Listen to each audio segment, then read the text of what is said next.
Bem-vindos a mais uma aula de produção de vídeo e eu vou continuar falando dos equipamentos básicos. Então, antes eu falei de câmera, agora eu vou falar de microfone para captar o áudio do seu vídeo.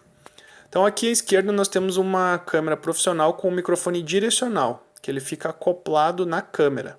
Então, as câmeras profissionais elas já têm esse suporte para ser colocado aqui um microfone ou um flash, se você for usar ela em modo de fotografia. Essa entrada é universal. Então esse tipo de microfone aqui ele é interessante porque ele já fica acoplado na câmera, então a gravação do vídeo e do áudio ficam num arquivo só. Isso aí vai facilitar bastante na edição depois. Ele é muito prático também se você for gravar na rua, por exemplo, andando, captando imagens que você precisa captar o som também.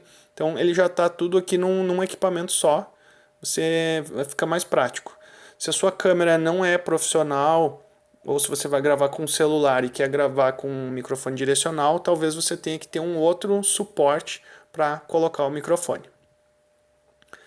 Outra opção bem interessante, que é o microfone de lapela, que é muito usado no jornalismo, né? Então esse microfone ele vai preso na roupa da pessoa que vai falar, então ele vai captar o áudio muito bem, porque ele vai estar mais próximo, né, da fala da pessoa. Ele vai ter pouca interferência de ruídos ao redor, então isso é uma grande vantagem também.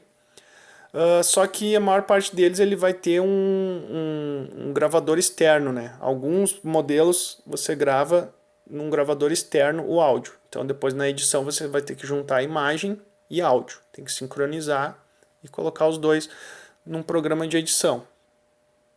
Alguns outros microfones de lapela têm a possibilidade de ligar o áudio direto na câmera. Então tem que verificar que tipo de modelo vai atender melhor a sua necessidade.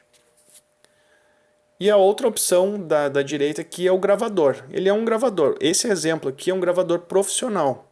Tá? Ele tem uma ótima qualidade de captação de áudio. Então ele também tem a questão de ter que juntar depois as imagens com o áudio. Então ele vai gerar um outro arquivo de áudio aqui e depois tem que sincronizar com as imagens e editar se for necessário. Então tem que se analisar qual é o tipo de câmera que você vai usar. Como eu falei antes, se você vai usar um celular, por exemplo, talvez não precise usar microfone. Se você vai usar uma câmera semi-profissional, já seria o ideal usar talvez um lapela ou um gravador. Porque o direcional você teria ainda que colocar ele num outro suporte. O gravador você pode colocar próximo da pessoa que vai falar e o lapela ele vai ficar preso na roupa da pessoa. Já o direcional é como eu falei, ele é para ser acoplado direto numa câmera profissional ou você vai ter que ter um outro suporte para colocar ele. Então vai depender muito do uso que você vai fazer, até mesmo do tipo de câmera. Mais para frente eu vou falar de edição de vídeo. E aí a gente vai entender também essa questão do áudio, como é que funciona na edição. Nas próximas aulas eu vou falar de outros equipamentos básicos.